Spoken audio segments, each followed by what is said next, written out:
അതെ, അപ്പോഴില്ലേ, അപ്പോൾ ഈ ചുരിദാറിൽ ഞാൻ ഇനി ആ നെക്കിൽ കുറച്ച് എംബ്രോയ്ഡറി വർക്ക് ചെയ്യാമെന്ന് വിചാരിച്ചു. അപ്പോൾ അതാ ഞാൻ ഉദ്ദേശിക്കേണ്ടത് ഈ കളറ്, പിന്നെ ഈ ഒരു കളറ് ത്രെഡ്, പിന്നെ ഈ കളർ ത്രെഡ്, പിന്നെ അതിനാവശ്യമായതാണ്ട ഈ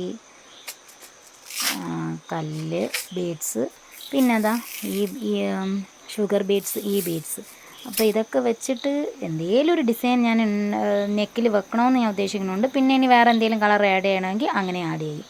തൽക്കാലം ഞാൻ ഇത് ഉദ്ദേശിക്കുന്നുണ്ട്. ഇനി ഇതുകൊണ്ട് എൻ്റെ മൈൻഡിൽ എന്ത് ഡിസൈൻ തോന്നുന്നോ അത് ഞാൻ വയ്ക്കും. അപ്പോൾ നമുക്ക് വെച്ചിട്ട് നോക്കാം. അങ്ങനെ എൻ്റെ ചുരിദാറിൻ്റെ എംബ്രോയ്ഡറി വർക്ക് കഴിഞ്ഞിട്ടുണ്ട്. സിമ്പിളായിട്ട് കഴുത്തിൽ ഒരു നെക്ക് വർക്കും ചെയ്ത് 3 ഫ്ലവറും വെച്ച് എനിക്ക് ഉപയോഗിക്കാനായതുകൊണ്ട് എനിക്ക് കൂടുതൽ വർക്കൊന്നും എനിക്കിഷ്ടമല്ല. ഒരു സിമ്പിളായിട്ട് അതങ്ങനെ ഞാൻ വെച്ചു എന്നേ ഉള്ളൂ. എങ്ങനെയുണ്ട്? രസമുണ്ടോ? അപ്പോൾ പിന്നെ അത്രയേ ഉള്ളൂ.